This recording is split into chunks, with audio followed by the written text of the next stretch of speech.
You're listening to the Tide Nation podcast, sponsored by Anchor, with your host, Adam Raymer, your source for Alabama football. Roll Tide.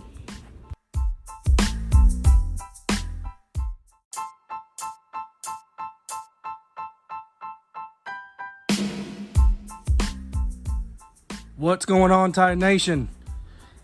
You're listening to the Tide Nation podcast, and we appreciate you all tuning in today. So, big show ahead of us today, guys. We're going to go over the big win by Bama basketball this weekend against Auburn, and then we're going to look ahead to the national championship game that is tonight against Ohio State, and then get to some social media questions that were sent in. So, Tide Nation, get pumped. Let's get it.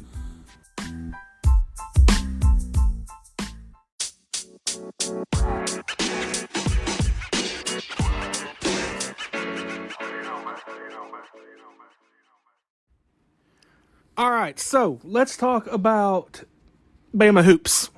Went into Auburn, big SEC matchup, the Iron Bowl of basketball. And Auburn came into this game 6-5. Tide came in at 8-3. Tide been playing really great ball lately. Here's some kind of moments and thoughts of the game for me. One, first of all, this game had me going crazy with how back and forth it was. I was pretty active on Twitter during that time, and so was a lot of other Bama fans.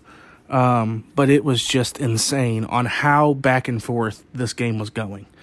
Both teams had runs. I think Bama got up, by 10 at one time. I think Auburn only got up by 2, was the most they ever had the lead. But it was just back and forth. Nobody really pulling far enough away. I thought in the first half that Alabama was going to pull away, but Auburn made runs back. So another thing is both teams did not shoot well behind the three-point line. Bama shot 31%, Auburn shot 30%. That's not horrible.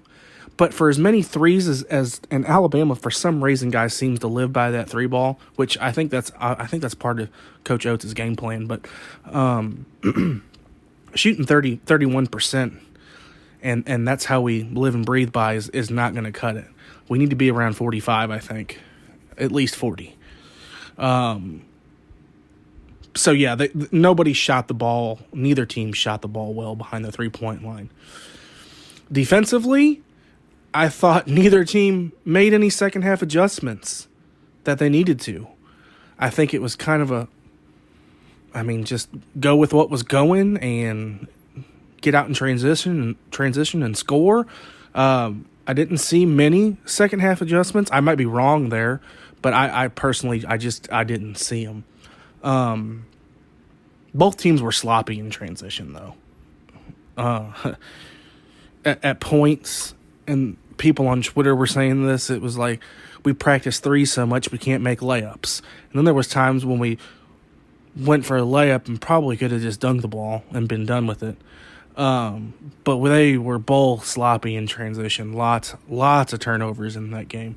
I think we had like 18 and they had 20. I mean, it was just insane. So yeah, sloppy in transition and turnovers on both sides, not just Bama or Auburn, both sides of them, of the ball. They were bad. And rebounding. I mean, this was just all fundamentals, and we can sit here and as fans and look at it and say, oh my God, why didn't he do that? And obviously it's a lot different on the court and when you're playing and coaching. But just from what I saw, rebounding the basketball was not great. We gave up some offensive rebounds.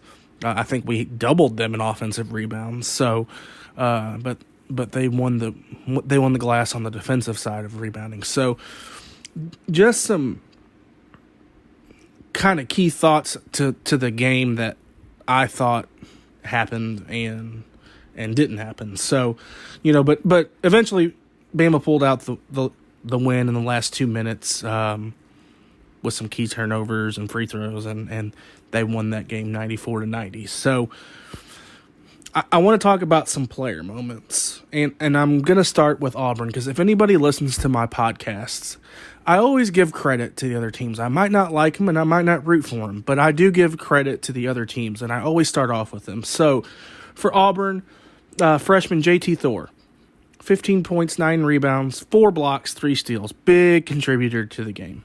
He shot a couple of late threes that's not really his game, I don't think, but big contributor. Sophomore Alan Flanagan, 19 points, 8 rebounds, 4 assists. So those two guys right there, double-digit points, just very active, and contributed immensely to the Auburn Tigers. So the big story here, obviously, guys, is Sharif Cooper. And, 5-star recruit, hasn't played yet this year. This was his first game. All the talk was about him. And he was 8 for 19 from the field, 1 for 7 behind the arc. And a couple of those misses that he had were late, bad ones. I think one was an air ball.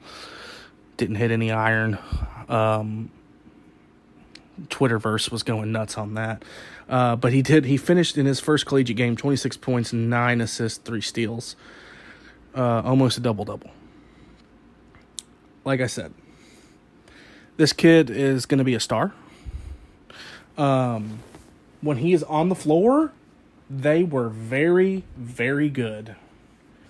They were quick in transition. He made plays in transition. But when he is off the floor, I'm not going to say they struggled.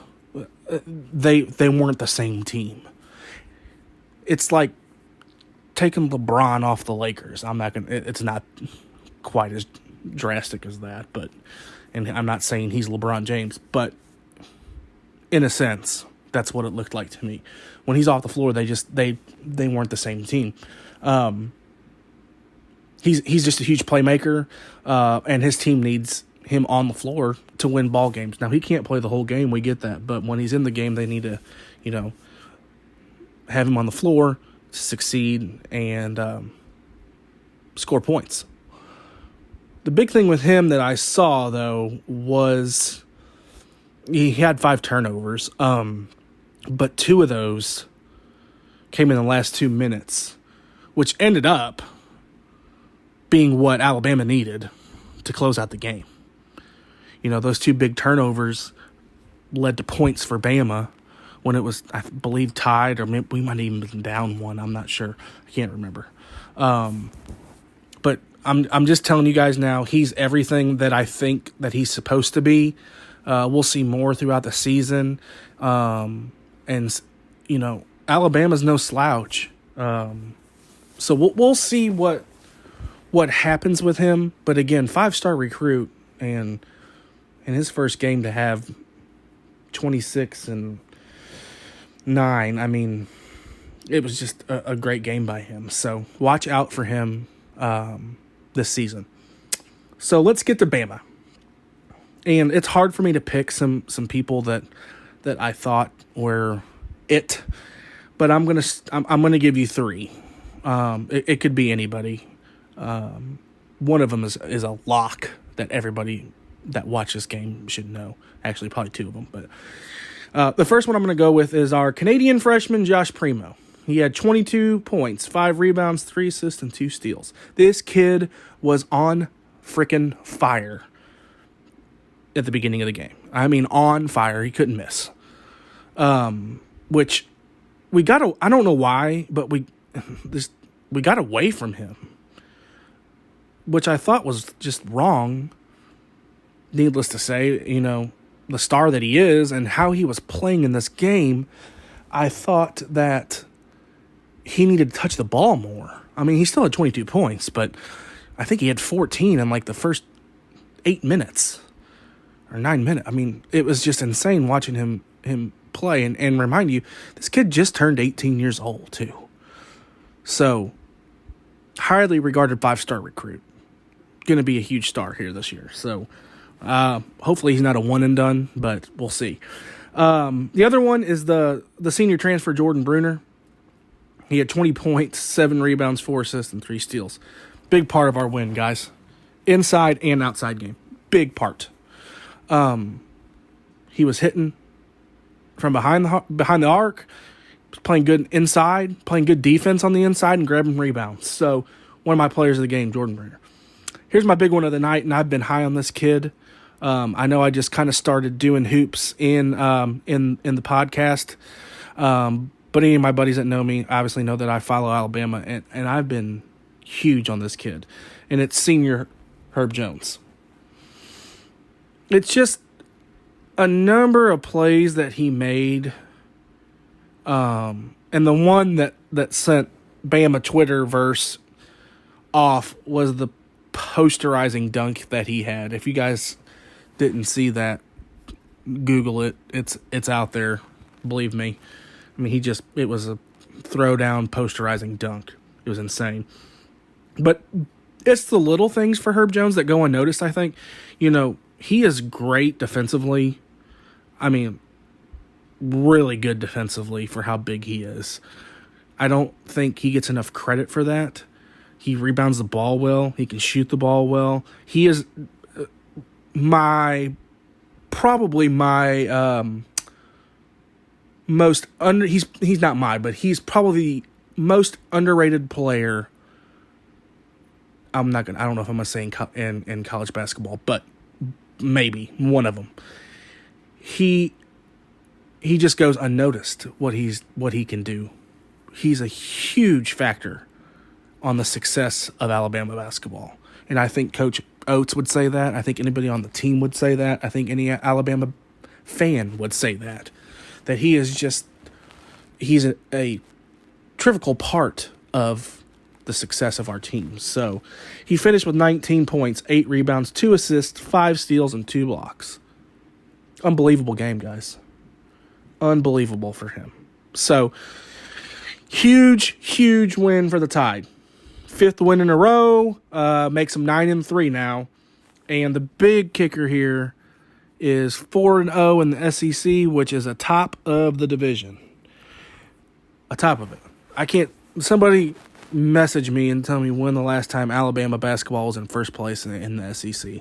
I don't know. I can't tell you.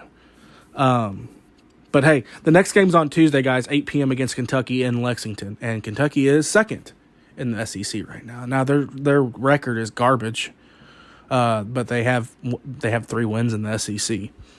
I think they're 3-6. But that's the next game. We get a W there. We're sitting pretty. So that's kind of my recap, guys, on what happened. Let's show these guys some love and support, and let's all watch this game on Tuesday night. We obviously got a big game tonight, but we have time to celebrate, hopefully, after that game, and watch these boys play on Tuesday, bring home a win, and stay perfect in the conference. And probably we're going to be ranked, I would assume, after Tuesday. I don't know how we can't be, but let's show these boys some love and continue watching what they can do on the floor. So we're going to take a quick break. When we come back, we're going to start digging into this national championship game tonight. Stay tuned.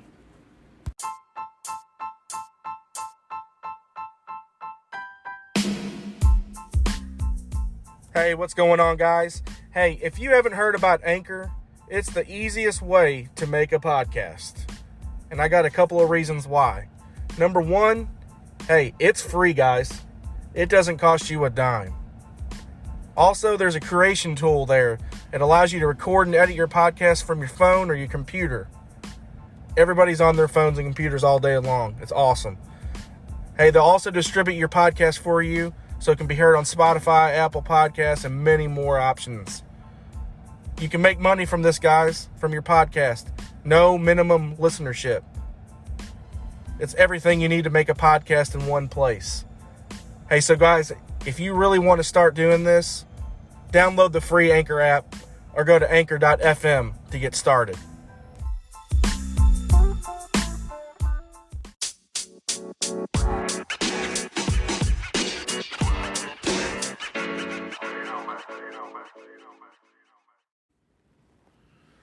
right, guys. It's here. We made it. Bama and Ohio State playing tonight for the national championship game. Both deserving to play for the college football's coveted prize. Bama is going for its 18th, and Ohio State is going for its 9th. So both teams perfect on the season. Obviously, Ohio State got here by winning the Big Ten title game against Northwestern, and then pretty much routing Clemson in the Sugar Bowl, which I don't know if many people expected that or not, but it happened. And then Alabama got here by beating Florida in the SEC championship game, and then beat Notre Dame in the Rose Bowl. So, hey, real quick side note. I just saw something on Twitter not too long ago, but it said every Alabama/Saban recruiting class will have played in a national championship. So, just ponder on that for just a little bit and think about that. And when people say our dynasty's over, well, just say that to them. So, I'm not going to spend a whole lot of time on this, guys. I want to, but I'm not going to. I'm going to wait until after this game and see what happens. But I'm going to start with this concept of Ohio State being in versus not being in. And, you know, they only played 6 games. Okay. They did win their conference. They destroyed Clemson, so that kind of changed my mind a little bit. They, to me, are, yes, one of the 4 best teams in college football, regardless of how many games they played. You know, they played a couple of really close games. One in Northwestern and Indiana. Indiana almost came back in that Northwestern game. Justin Fields was not himself. Thank God for Trey Sermons for them. But yeah, so just I do feel like they deserved to be in. You could have made a case for, you know, A&M, whose only loss was to us, but they didn't win a conference championship. And this whole committee and how they vote, and it's just as confusing, guys, to me as it is to everybody else on strength of schedule and wins against top 25. I mean, it's just insane what the metrics that go into choosing these teams. Do I think it's right? That's the thing. No, I do not. I do not think it's right that they got in. But do they deserve to be in? Yes. I think the rules kind of were bended a little bit from them. But it is what it is. And they're in it. And they won. Like I said, they beat Clemson, who was favored. And they won convincingly. So let's talk about what we need to watch for in Ohio State. And really, to me, it's 2 people. It's Justin Fields and Trey Sermons. And Justin Fields, everybody knows him. By the way, how's Kirby Smart feel right now? You know, he let go Eason, which Eason had an okay career at our senior season at Washington, but, you know, gets drafted to the Colts and could possibly be fighting for a starting job there. But then he lets Justin Fields go for Jake Fromm, and nothing against Jake Fromm. He obviously got to a title game and didn't win, but just he let Justin Fields go, and now Justin Fields obviously comes to Ohio State and has done what he's doing, and is probably going to be a second pick in the draft. Some people aren't thinking that. I do. I think they'll go with him. But you know, that's who you got to watch out for. Justin Fields' passing game and the run game. It's undeniable. If anybody's watched him play this year, that's what you have to do. And Trey Sermons a big surprise. Not a big surprise because I watched him last season and I knew what he could do at Oklahoma. But my God, what he did in the last couple of games is just insane. I mean, he rushed for like 300 and something yards in Northwestern game. I was like, wow, this guy is for real. He is ready to play. Excuse me. They are very explosive players. I don't know much about their receivers. I know they've got a couple and they got some tight ends that they like to use, but these two are the most explosive players on their team, I believe. They can score quick, kind of like Alabama does. Obviously it's Ohio State guys, and they got 5 stars running around like we do, 4 and 5 stars running around. I just don't think they have the guys to match up with our guys. And I might be biased, I don't know. But that's just my thought. I think their front 7 on defense is pretty good, and their secondary is exposable. And we'll touch on that here in just a second. But Fields and Sermon guys are the ones we got to watch out for. You just have to. If you can contain them, then you got a good chance of winning. So, and exploit that secondary. For Alabama, starts with Mac and the O-line, and Mac just has to do his thing. I mean, he's been doing it all year. We talk about this all the time on, a lot of us thought it was going to be Bryce Young, me included. I'm going to apologize again because I've done it before. I was wrong. Mac Jones deserves this, and he's proven why. He just has to go out there and be Mac. Play his game that he's played all year. Get the ball into the playmakers' hands and let them do their job. But he's got to be smart, and which he's been all year. But he just has to be him. Najee. Got to get him involved early and often in the run game and the pass game. I think he's an integral part of this offense, and he's going to be an integral part of winning this ball game. The hurdle heard around the world, last week was awesome, but we need him to, again, kind of like what Mac is, do his job, run the football.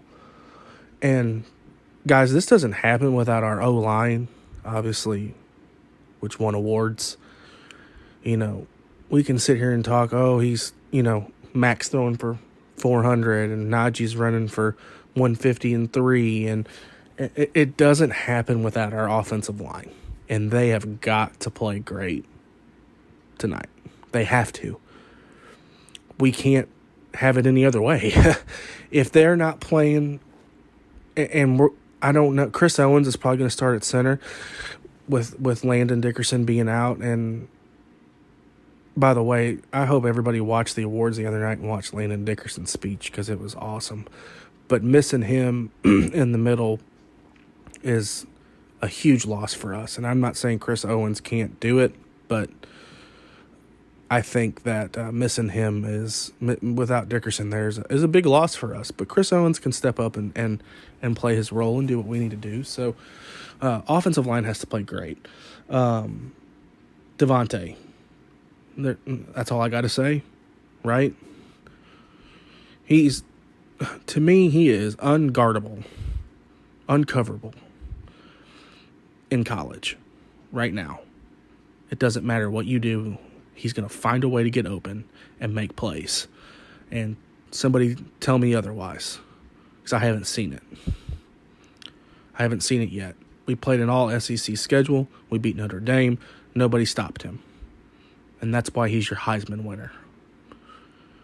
And by the way, I preach that if anybody's listened to my podcast. I preach that all throughout this whole podcast. Ever since we started here, I've preached that I think he's the Heisman winner. So he just has to do what he does to make plays, let Matt get him the ball, make plays. And I think offensively, we can exploit their secondary. I don't think they're as good as they have been in past seasons, defensively, especially in the secondary. And I think we can attack that and score points. I haven't seen a defense that can stop us. I mean, Notre Dame did a little bit, but I don't know if in our game plan we kind of just let up a little bit. I'm not saying we did, but it just kind of seems that way. And I give a lot of credit to Notre Dame last week, but I think that offensively there's not a better team in the nation than Alabama. So here's another kicker. And obviously rumors have been swirling around that obviously Jaylen Waddle's been practicing. I think from what I've seen, it's a game-time decision, and I think it's going to be on him if he wants to play or not. I don't want him returning kicks. I would love to see him get in the game, but I don't want the kid to ruin his future. So if he's not 100%, I don't think he needs to play. Obviously, we've showed we can win without him. And if he's in there, my God, help Ohio State out. It's just another weapon for us. So it's a big game time decision for him to see if he's going to play or not. And like I said, I hope he does. I really do. I hope he does. I want to see him play one last time before he leaves and goes on to bigger and better things in the NFL and makes his money. But I don't know if he's going to play or not. My guess is he probably is. I think he wants to be out there with the team and show how fast he recovered and what he can still do. So defensively, it's not any secret. It's what I talked about offensively for Ohio State. It's got to contain Justin Fields, and you got to contain Trey Sermons. So how we do that, I don't know. I guess we'll see.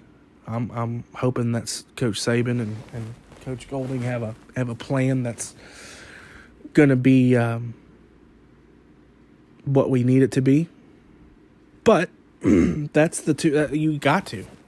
That's their team. Now, obviously, they have other players. And I'm sure that they have some playmakers in the wideouts and tight ends. And Trey Sermons obviously can catch a ball in the backfield, too.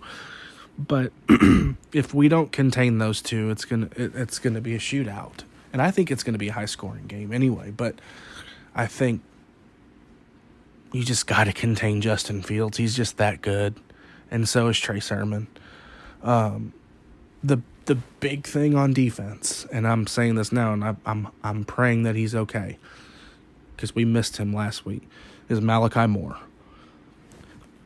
Is he playing or not?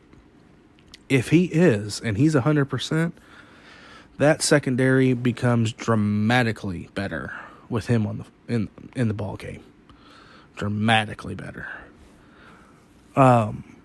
If not, obviously we still have people back there that can play, but he's a stud. That kid's a stud. He complements that secondary great, and if he's 100% and he's going to play, then I feel a whole lot better defensively. But we need our front seven to step up defensively also. And like I said, try to contain Fields and Trey Sermons. So, like I said, I'm not going to get too in-depth with everything on this right now. I want to watch this game and then come back and give a little bit of my thoughts on how we played and see if any of these things that I said happened. So, here's my prediction. I think it's going to be high scoring. But I think Alabama pulls it out, and I think it's 45-35. I think we're going to get a couple of key stops, and our offense is just going to continue to do what they've been doing all year. And I don't think – now, Granted, they did play Clemson and they hung 49 on them. I don't think they can win in a shootout with us. And they're high potent offense. If you look at it, it's very similar.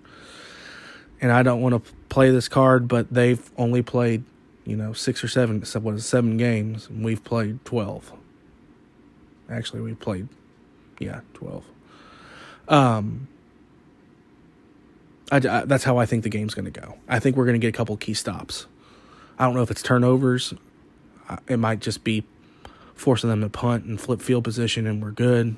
We score off that. I don't know. I just feel that our offense is going to dictate the game, which it does pretty much every game, but I think that's what's going to happen. So 45-35, Alabama rolls. We get our 18th championship, and we come out in Miami and get in this offseason and see what happens. So that's what I think, guys. I don't know what you guys think. Hit me up on Twitter and let me know what you guys think too. So I'm going to take a break. We come back. I got some social media questions that were sent in to us, so we're going to go over those and wrap it up. So stay tuned.